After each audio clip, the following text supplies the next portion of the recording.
turn.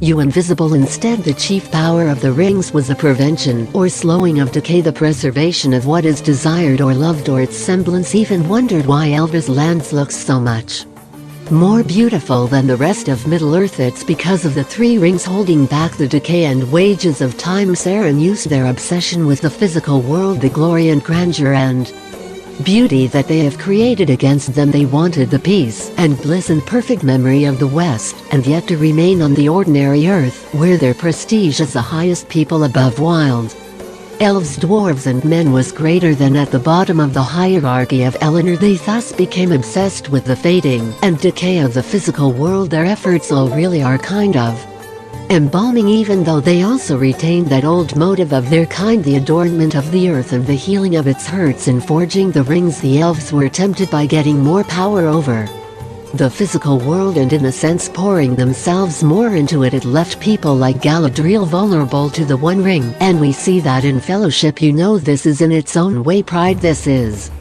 envy in a way. Much like Sauron, the elves place so much importance on the physical world and their glory in it that they neglect their spiritual health. That's an obsession with their own mortality, in a way their connection to the mortal world, because we know that the elves who have stayed in Middle-earth are far more diminished than the elves who have gone and sailed west or have never left Felinor.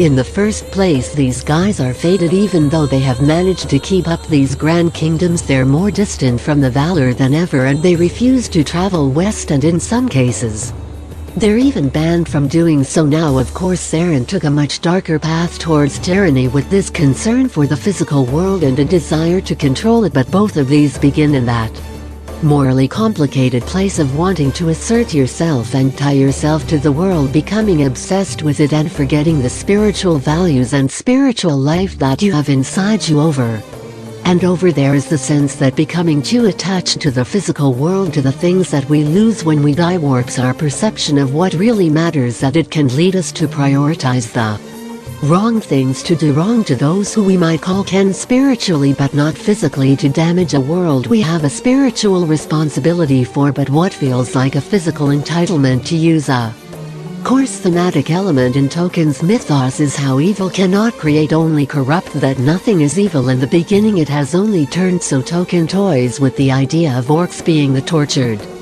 forms of elves, that trolls were a mockery of the ants, that Balrogs were originally angelic beings called Mai, just like Sauron, that nothing evil is original. This too is a very Catholic idea, that we hold the image of God inside us, but we do have that temptation towards evil, and we see this coming out in Sauron and Saruman, even Melkor as well. I really love understanding these elements of Tolkien's worldview because I think it gives us a much deeper understanding of the text. It gives it a depth that few stories really have. Oh, and if you didn't know, I have 2 books on writing and world building, Volume 1 and Volume 2. If you like my writing and world building content, then this codifies, refines, and expands on what we discuss, and it is, well, it's way easier to reference in a bunch of videos, isn't it? I talk about Lord of the Rings a fair amount in both, and they cover entirely different topics, but if you only want to get one, then get Volume 2. I think it is better and it is far prettier. Look, I don't know how much Rings of Power is going to take from all of this, but I hope that they take some of it. I really love the deeper ideas and themes in Tolkien's work. We'll just